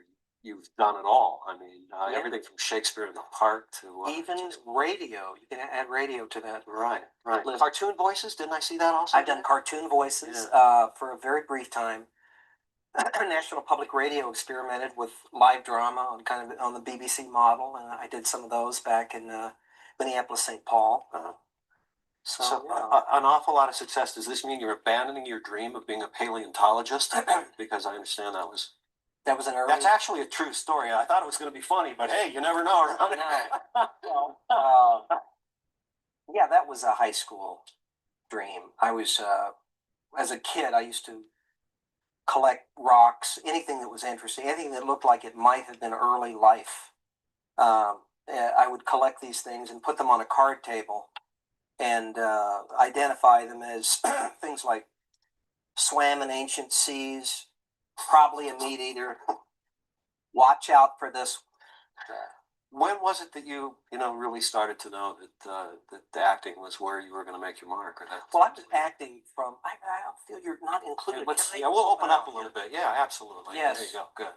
Here, We're crowded by this thing here. Everyone will be. You know what? Let's do this back to back. We'll just. Everyone will be slightly cheated or benefited, depending on how the evening goes. Yay, we're back. Right. I don't think this will lead to the stream being taken down. Let's see. Hang on. We've got to watch something at least. Yeah, no more film footage. Let's agree to that. No more film footage. You've done it all. I mean, everything from Shakespeare in the Park to radio. You can add radio to that. Right. Cartoon voices. Didn't I see that also? I've done cartoon voices for a very brief time. National Public Radio experimented with live drama on the BBC model, and I did some of those back in Minneapolis, St. Paul. An awful lot of success. Does this mean you're abandoning your dream of being a paleontologist? Because I understand that was an early. That's actually a true story. I thought it was going to be funny, but hey, you never know. Yeah, that was a high school dream. I was as a kid, I used to collect rocks, anything that was interesting, anything that looked like it might have been early life. I would collect these things and put them on a card table and identify them as things like swam in ancient seas, probably a meat eater. Watch out for this. When was it that you really started to know that the acting was where you were going to make your mark? Or that? Well, I'm just acting from. I feel you're not included. We'll open up a little bit. Yeah, absolutely. Yes. There you go. Good. Here, we're crowded by this thing here. Everyone will be. You know what? Let's do this back to back. We'll just. Everyone will be slightly cheated or benefited, depending on how the evening goes. Self-deprecating. Forever. Been acting since grade school. I was acting in church plays, and I was emceeing the marathon dance in high school. I was in all of the high school plays. And I played Judge Wargrave in 10 Little Indians at, I think, the senior class play. And the woman who had always cleaned our house had actually altered my suit, the suit that I wore. She had done the hems or something on the pants. And she claims that she never recognized me on stage. Afterward, I saw her, and I said, "What'd you think?" And she said, I'm not sure which one you were. And I said, I was actually in the one. Self-deprecating gift. She said, you take my breath away. Because I was wearing a lot of Nestle hairspray. I looked like, I'd been at Chernobyl or something. And that marked me in some way when she said, I didn't recognize you. And I thought, my God, this is powerful. So it could be also that she just didn't see well. Ants were not all that well.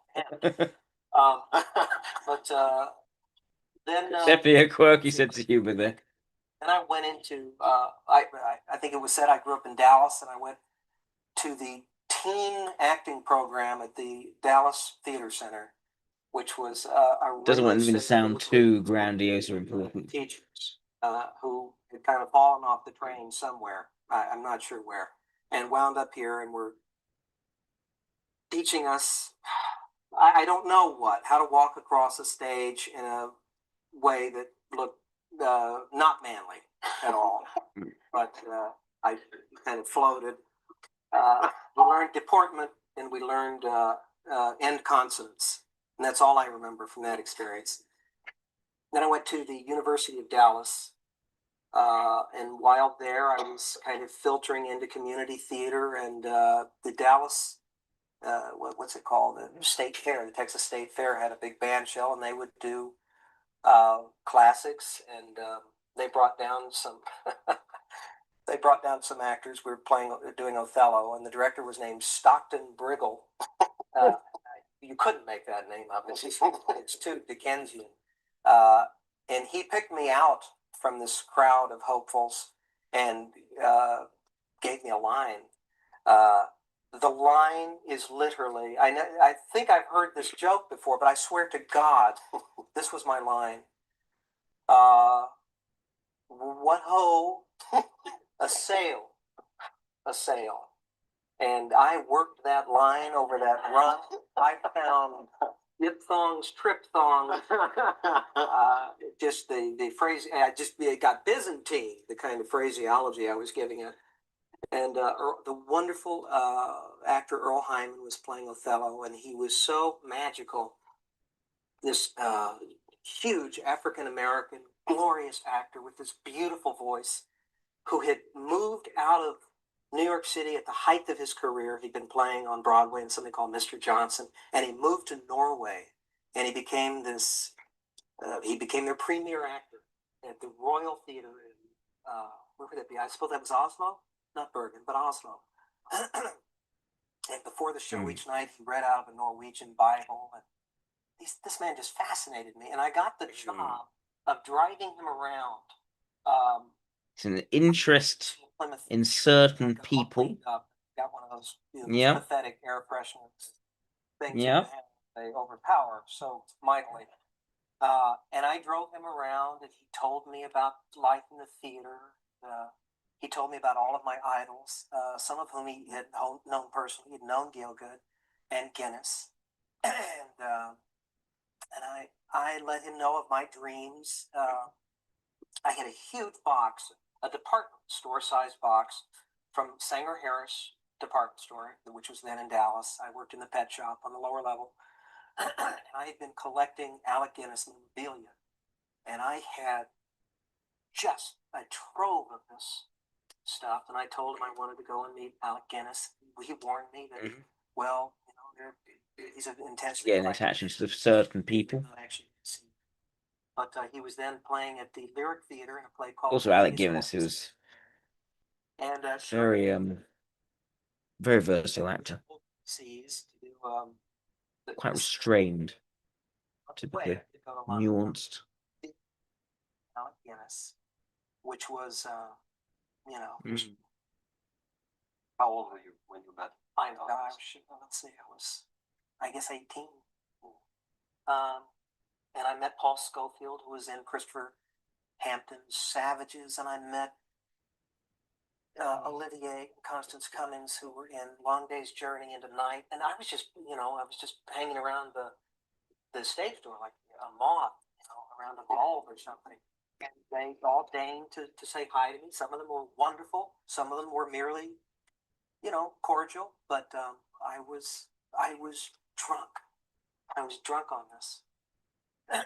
And I got back to the States, and all of a sudden, University of Dallas started feeling a little small. And I had worked in the library in high school and in periodicals, and a magazine always came in over our desk to check in, and it was called Plays and Players.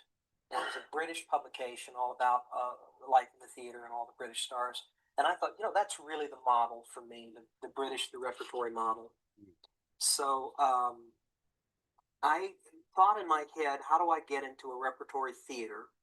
I could only think of two in the country, ACT in San Francisco and the Guthrie And I thought, what if I went to the University of Minnesota?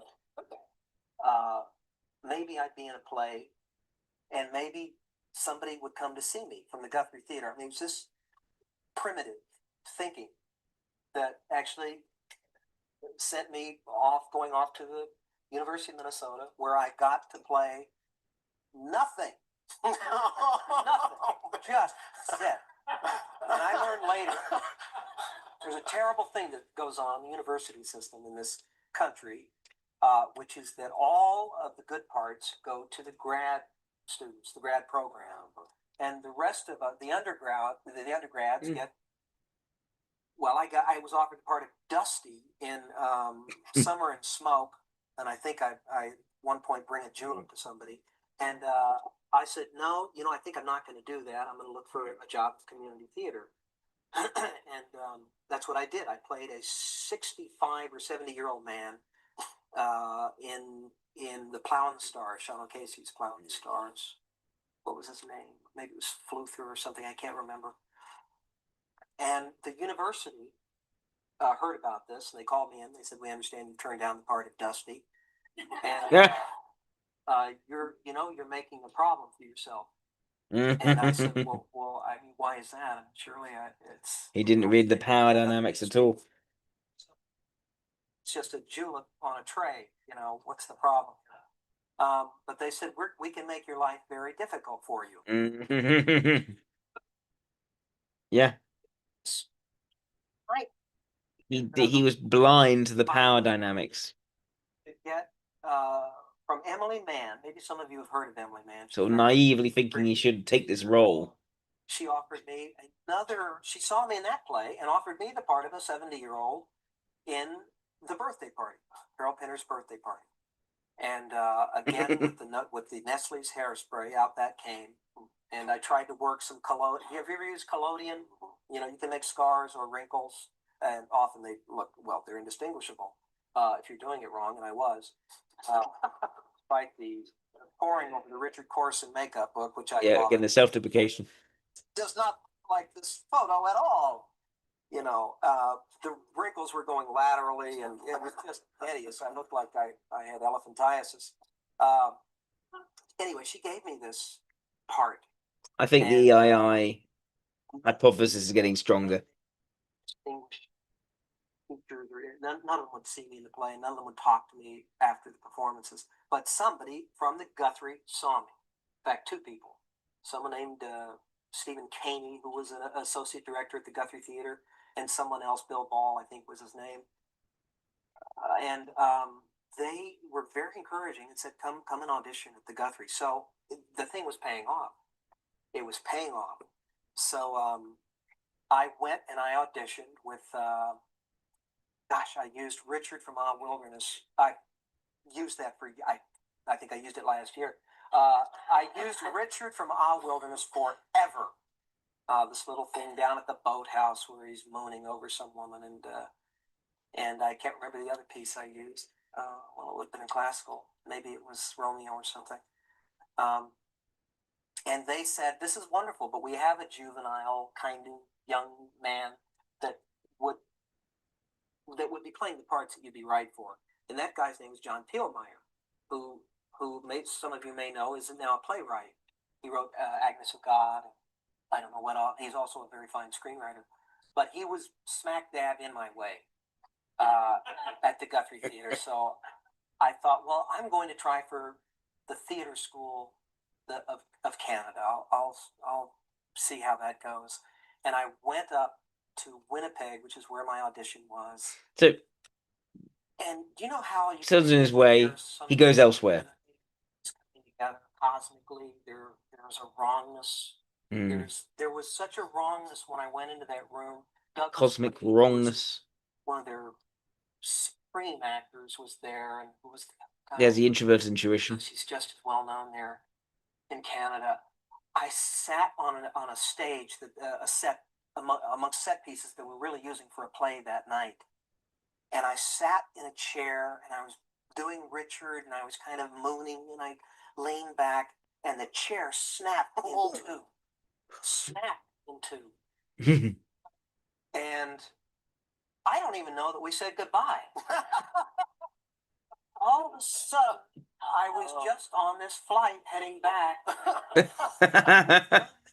of what transpired. Anyway, where did I go from there? I went to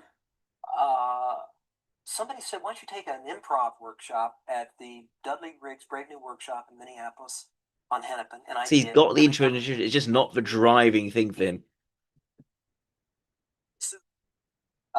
And I learned all the improv forms. And that experience, I went on a touring company. We went everywhere, all across the country. That experience was as important to me as anything I've ever done in this business. I wasn't in it long. I was probably in it 6 months to years. That's also introduction, knowing how important that was for him compared to other things. All those lessons that you learn in improv, the yes and, all of these things which you still apply, I still apply in rehearsals today. Then I got a call. I think I was on the road. I got a call from the Guthrie Theater. And they said, John Peelmeyer is leaving. And come in and audition. No, he's not LSI. And I did something then, which I used to do a lot of. I wonder if any of you ever done it. I tried to will myself into that job. I remember going down to this little rehearsal. Why do you think LSI? At my audition, and I counted every step down. Every step, and I think, let's say there was 36 steps. And I said, I will be walking down these 36 steps every day now for years to come. I'm going to work here. And I got the job. And I was there for 2 years, happily. My dressing room mates were Bill Macy, who I'm sure you know from Fargo and many other movies. He's a great actor. And Joe Rigobuto, who was on Murphy Brown. And they were my dressing room mates, and I had a great time there. And I played all the juvenile roles, and I understudied every other role that there was. I wound up understudying huge. Yeah, there's no extroversion station to be seen in this person. And I have no sense he values it at all. Trying to pick and choose who you thought would come. It seems more like a blind spot, given that, you know, doing a community theatre part, not understanding his position in the hierarchy, and that he needs to do these little roles in order to deserve the bigger roles later. He just didn't understand that. I got a call on a Wednesday afternoon at 12:30 to come in for Larkin Malloy to play that performance. That night I was playing Benvolio in Romeo and Juliet. No, let me reverse these. That afternoon I was Benvolio. That night I would play a giant role, the part of Warren in Monsieur de Molière by Bulgakov, a role that I knew not one word for, none of the blocking for. I aged visibly, probably to the point where I was right that day. It was God. It was God that got me through that. By 7 o'clock, by 7:30, I sort of kind of knew the lines. Yeah. And then I realized quite a lot of humility, vulnerability in that. I knew not with humor. And then I quickly realized too, I really didn't know my cues. So I knew what to say, but not when to say it. Well, Dero, that's why VI doesn't work. So I just told unless you've got a very, very good benchmark. In the direction where I should be. I'll just kind of mosey over there. The whole thing was so, even now. Yes, it's caught up beside his head. He's not aware. He's not facing the right way on the stage. It's the. I think it's intuitive. Pretty clear it's intuitive. Plenty of rocks based on what they mean rather than just how they look is another thing. I'm watching the words come out, and I'm just kind of moving around. It was the most intense kind of living you could have done this side of the law. And I got through that experience, and that had you asked me later in the Q&A, what's the worst thing that ever happened to you? What's the most embarrassing thing? It was that night, that place. Yeah. Anyway, I was at the Guthrie for 2 years, and then And I've he doesn't always like that felt kind of I had a intensity. sense of when to move along. And I went to New York City with my friend Justin Dees, a soap opera actor. It's on all of my children. I think he was on playing Bucky. Anyway, we drove there, and things just happened. He's got like a quite a wholesome family life. He doesn't talk about it much. I got there on a Monday night, and on Tuesday I went to see a person whose name and number were on a little shred of paper in my pocket. A woman named Debbie Brown, who was a casting director, and she had seen me in Benvolio, I think it was, and just sent me kind of a cryptic note backstage. I think you would do well in New York if you chose to come. I mean, that was it. I mean, but to me, it was come hither. New York needs you. You must come now. Anyway, I called her up and I said, can I just come over and say hi? And I did. And as I was basically almost saying goodbye to her, I heard kind of an uproar in the back room. And I said, what's that? And she said, oh, it's an audition for a movie called Dragon Slayer. Hey, you might be right for that kind of a thing. And I did read for that. And I think it was, 3-4 auditions later, I did get it. And that's a long story. And I'm not even going to go into it. But it was a hard, sometimes the things you desperately want are the things that will flail you like a cat of nine tails. It was a tremendously hard experience. And then I was going to quit acting. I guess we're going to go into this, aren't we? Well, go ahead. You're there. It was so hideous, so horrible. I thought, well, maybe I should quit. Now let's just go back to the stage. Hurry back to the stage. So the second that movie wrapped, we were shooting in Pinewood in London. I said, I've got to get into a play really fast. Just want to quickly pause.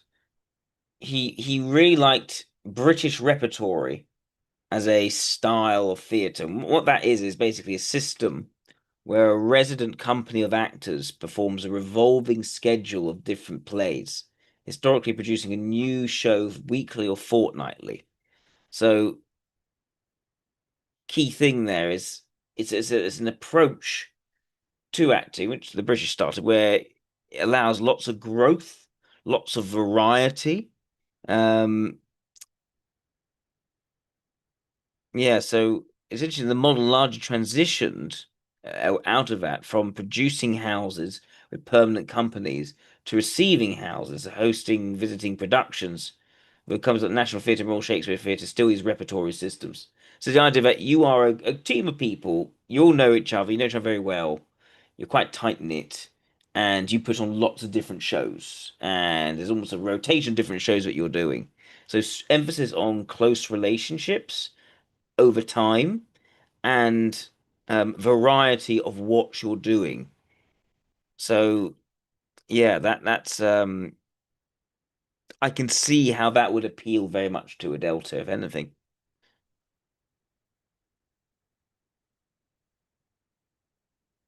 Yes, a resident acting company keeps a repertory of plays that are always ready for performance.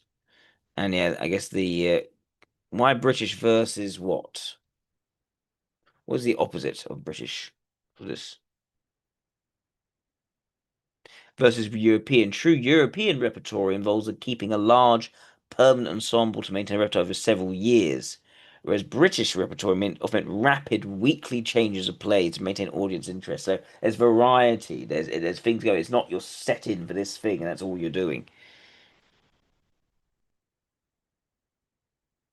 There's also a training ground for young actors to gain intensive experience, contrastingly different from the high budget single production focus or commercial West End theatre where you do the same play for months.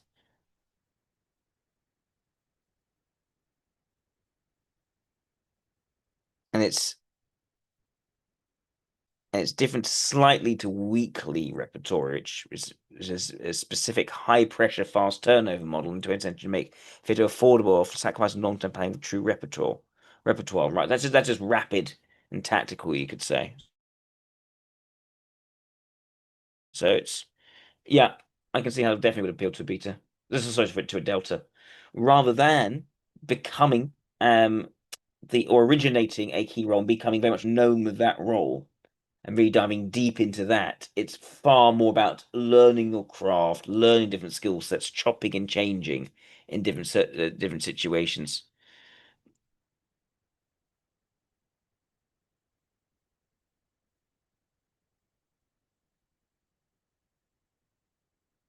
Yeah, there isn't a narrative. You're quite right, Isaac.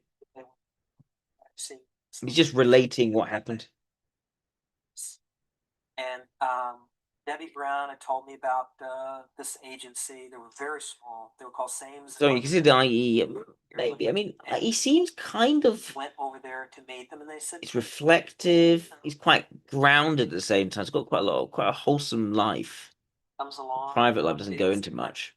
I said, He isn't quite so wildly adventurous, I'd say, for an IE. I don't get the sense his extroverted logic becomes an insufferable part of him. I said, well, let me just go in on a general audition. It was at Manhattan Theater Club, and I said, just give me the opportunity to go. He's very sincere. It'll be a general audition.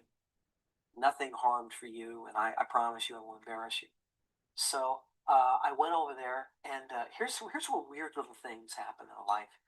I was so nervous at this audition that I had neglected to take out a lozenge that was saying that. An IE would love British repertoire. I can definitely see an IE doing well there, like Judi Dench potentially.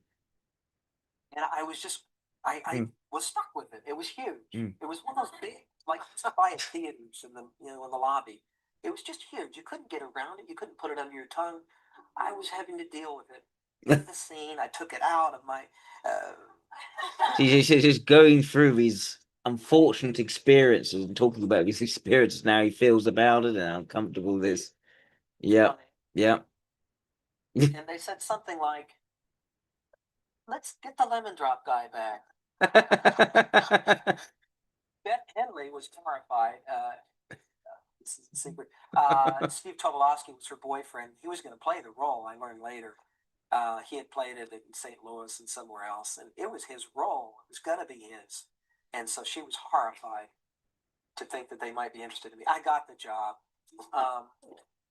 That play, this little play, took off. Was there no sense of credit? No blowings on trumpet at all. I did well by it. We're speaking about, or at least I was about to speak about, how very strange things can steer careers in very unchosen or unforeseen paths.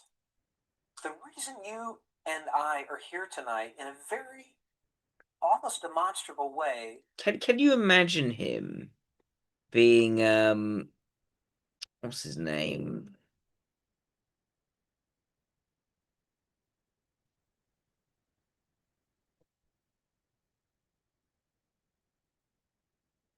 Yeah, can you imagine him being, if he were in The Great Gatsby, he would be Nick Carraway. That's the sort of person. It's because a man died and couldn't use his 2 tickets for this tiny theater where this play was showing. Manhattan Theater Club, the old Manhattan Theater Club, Upper East Side. It only fit 99 people in this theater. And any given night, there would be very famous actors. I remember one night there's Betty Comden, Adolph Green, there's Robert Redford, there's President. He's very Nick Carraway-ish. Reflective, one-to-one person, for Alan Pakula, focused. Was dying, and he gave her not much sort of presence or forcefulness to him at all. And because she self-deprecating to see me in that show, she remembered me, and I kind of rattled around in her brain. And when time very good at tracking, well, he doesn't set a narrative. Very good at tracking how events lead to other events. Very good at that. And here's where I was. I was in northern Minnesota. He doesn't want to define it. I think this was the second time I quit the business. Just want to say what happened. And no one knew where I was in New York City. And I just got it in my head one day. Potentially. Go into Grand Rapids. I haven't thought about Meet the Parents. And call. Yeah, I know what you mean. A haplessness. What's up? They said, well, there's this job that you're probably not going to get.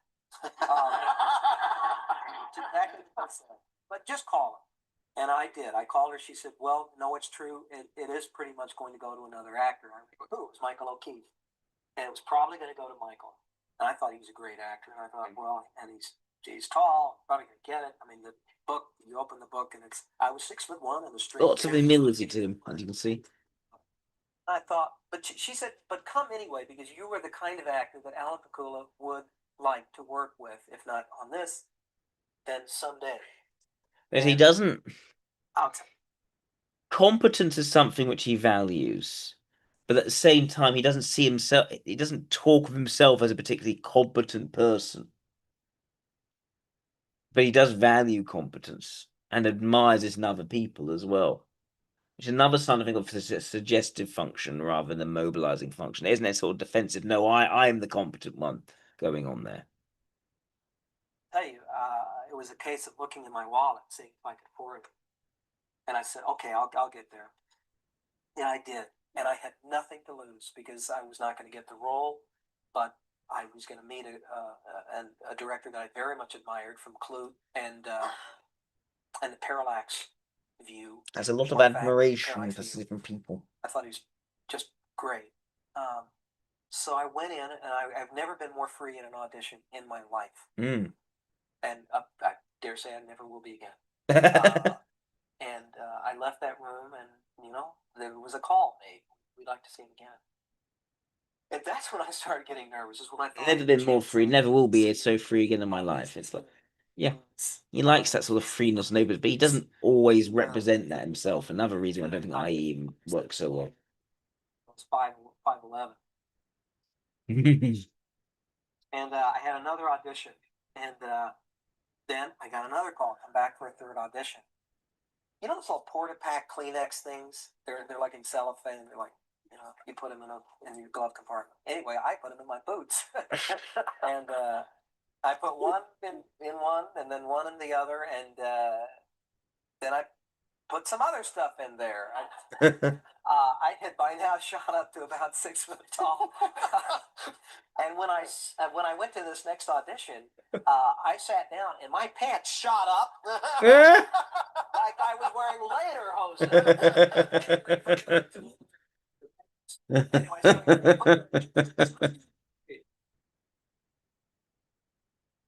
Maybe better. Anyway, by then I was working with Merrill, and I got that thing. But you know something? Before I got it, I went on a fast, and I said, I will not let you eat. I was talking in the bathroom mirror. I will not let you eat unless you get that job. I was so driven. Staying at my parents' house. It was over a holiday. So I didn't eat for like 6 days. I willed myself into this job. Somehow I got it, and it was a great experience. Then I did another play. I was always going back and forth into the regional theater thing. Went to Long Wharf. I did another country, and then I saw the movie, and I thought, oh my God, I'm cut out of this thing. And I was shattered, and I quit again. I quit the business, and I quit for like take his big hits to his competence. Back in, but I'm kind of I'll go back to the theater. I mean, clearly loses his sense of confidence in himself. I don't think quite easily. Exists longer, but it did then, and I wouldn't. Part of Bel-Air and Tartuffe. Wouldn't do that sort of thing. And we were playing everywhere. I mean, from Fairbanks to these. We were playing for Indians, Inupiat Indians, and Inuit Indians, and people who worked on the pipeline, the Alcan Highway, and it was another great experience. It's just great. I mean, there's no vanity there. I think we can call EII at this point. It's sometimes a giant chalkboard. Anything else we can see?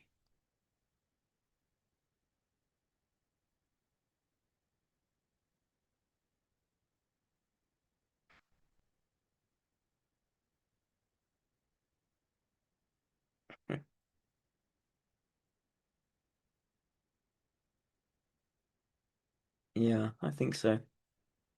There is a similar sort of softness and groundness, but there's a lot more mental activity going on as well there. And there isn't any extrovert. He does come across almost like a super sincere communicator. There isn't that much of an extrovert ethics of temper what he's doing.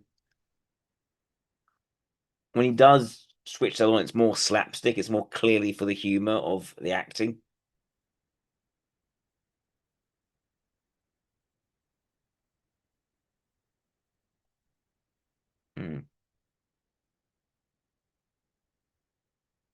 All right.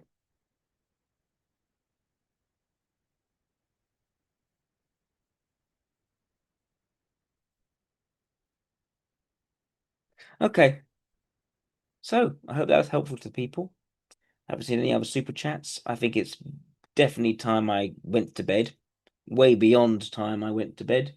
So thank you for tuning in. Thank you for your super chats. I hope you all have a lovely week to come. All right. Take care now. Bye bye.